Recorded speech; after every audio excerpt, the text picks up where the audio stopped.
So Halloween happened, right? Now you have a bunch of leftover candy. We have like 3 bags per kid in my house.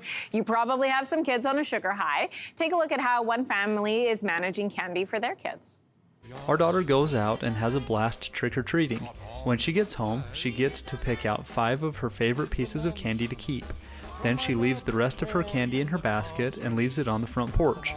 During the night, the idea here is that any candy left on the porch gets replaced with a toy or something else by something called the Switch Witch, who's kind of like the Tooth Fairy for Halloween. So today we are talking to dietitian Nishta Saxena about how this trend could relate to the stress some parents feel over how much sugar their kid eats this time of year. Good morning. Good morning. So to start, let's get your thoughts on what the Switch Witch is. Yeah, I mean, I'm not a big fan of this idea. I understand where it comes from. That's a very, very small child. But the truth of the matter is it really doesn't, it's a short-term answer. You're not really addressing the issue of sugars in the world. It's in our food supply, and children do need to learn how to eat sugar. And so I do think it's a little bit of a form of bribery and manipulation for an issue that should be tackled head-on. Okay, so let's talk about how to tackle it. I mean, like, I think you have to be honest and say some parents really don't want their kids to eat that much sugar. Yeah. Age can be a relation to that. If there's any medical conditions, there can be a relationship there. So what are some reasons that parents are going to be concerned about sugar? Well, I think ultimately they feel that eating sugar is bad for health, and they're worried that about their children's health. But I think it's hard to admit. There's a lot of parents that they themselves don't have a great relationship with sugar and some of these high-energy foods, and they are actually having a hard time trusting their child with sugar and their experience of sugar. They kind of think they'll just keep eating it forever. And sometimes, unfortunately, parents are a little worried about how sugary foods are going to impact their child's body size and development. And some of these fears are actually things that we need to talk about, and we can't really just tell children sugar is bad, don't have it. That's not actually a solution. Children need to sense and feel what it's like to have, unlimited amounts of sugar at certain times so they can understand that for themselves. So there's a little bit of self-reflection that needs to happen as a parent to figure out, okay, what is my issue here? Yes. Am I worried about body size? And do I need to tackle that concern first? Yes. Because we know that all bodies are good bodies. Absolutely. And many parents of children nowadays grew up in a house where sugar was highly restricted.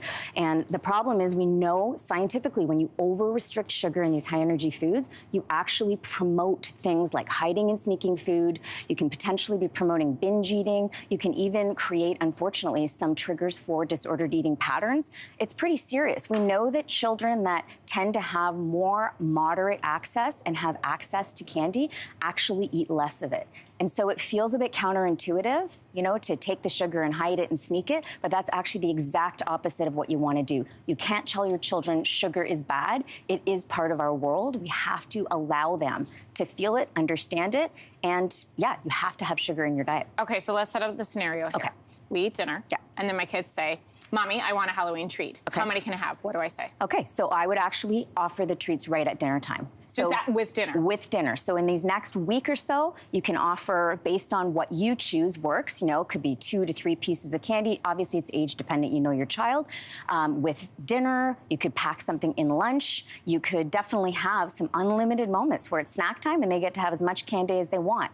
And allowing your children to know that candy's coming, pairing it with something like protein, fiber, a little bit of fat, which is incorporated in the meal, it really, really sort of emphasizes sugar, and it makes it something that's available, and actually that decreases their over-interest in sugar. Do you know what this is reminding me of? At Christmas time when you get like a new present and your kids are super, super excited about it, and then they play with it like constantly for a week, and then they kind of forget about it? Yes, it's exactly like that. And then, if you were to say, oh, this toy is really special, we have to put it away, no, you can't have it, we're gonna hide it, your kid will probably want to know everything about that toy and be even more drawn to it. So that's a great example. The other thing you don't want to do as a parent is do not betray your children and eat all of their candy at night and then just tell them it's magically disappearing. If you are just demonstrating those behaviors of, restricting, hiding, sneaking sugar, you really can't expect your children not to do that too. Ooh, this is a tough one. Nishta, thanks for coming in to help clear up some of the issues we're having. You're welcome.